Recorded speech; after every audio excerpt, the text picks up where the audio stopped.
Yun. Isang mapagpalang araw naman pong muli sa inyong lahat, mga mukoy at mga kamukay. Ngayong araw po, ipapakita ko po sa inyo ang paraan po ng pagbubuo po ng pabilog po na design. Ayan. Ayan po yung design natin, pabilog po yan. At ito po talaga yung kanyang original na print. Ayan po. Ayan po siya. Sa mapagpalang araw nga po pala sa architect na gumawa ng kisame na yan. Ayan, sa kanyang pagkakadesign na ganyan. At ayan po yung ating susubukang gayahin kung makukuha natin. Ayan po siya sa ngayon. No? Ayan. Ano nga ba ang paraan para madali natin yung design na yan? Para makuha po talaga natin ang design na yan. Ayan, parang pong ginawa ko dyan. Nag-pattern po muna ako at ayan, nag-layout ng maraming beses po. Maraming beses ko pong i-layout yan. Pagkatapos nag-layout dyan sa taas, nag-layout din po ako dito sa baba. Ayan po siya mga mukay at mga kamukay. Pagkatapos kong mag-layout sa taas, nag-layout din po ako dito sa baba.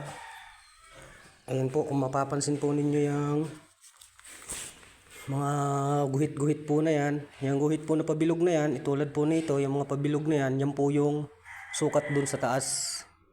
Ayan, ito. Yung mga pabilog na yan, yan po yung sukat dun sa taas. Pati yung design niya sa kanyang gilid, ito po siya. Ayan. Ito po yung guhit na to. Yan po yung sukat ng kanyang gilid. Dito po, ito po.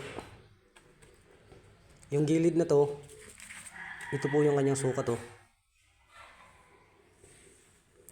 Parit yun. Yan po yung kanyang layout. Tapos kumuha po ako ng isa dyan. Nagtabas po ako ng isa sa design na yan. Ito po. Yan. Ito po yung inuna kong tabasin. Kinuha ko po muna ito.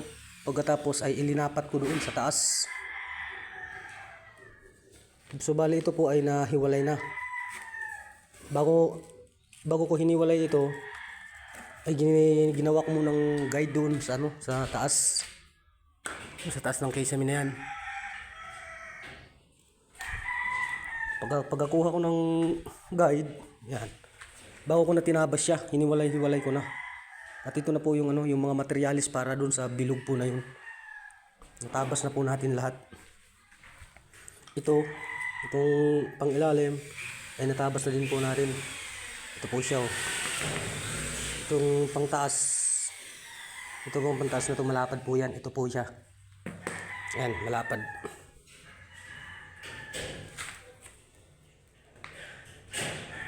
So ayan, ang video nga po pala na to ay para po dun sa mga nag-DIY pa lang at kauumpisa pa lang at medyo hindi pa ganong marunong. Sana ay makatulong po sa inyong video po na to. Ayan, at sa mga marunong naman niya ay hindi po para sa inyo ang video na to. Ito po ay para lang sa mga nagdi-DIY. Ayan. At ngayong araw ay kakabit natin yan mga mukoy at mga kamukay. So ayan, bali hanggang dito na lamang po munang muli. At update ko na lang din po kayo pagka nabuo na po natin yung na yan. Susubukan natin kung kaya natin buuhin ang design po na ito. Sana makuha natin. Yan. Yun, hanggang dito lang po munang muli mga mukoy at mga kamukay. Maraming salamat at bye-bye!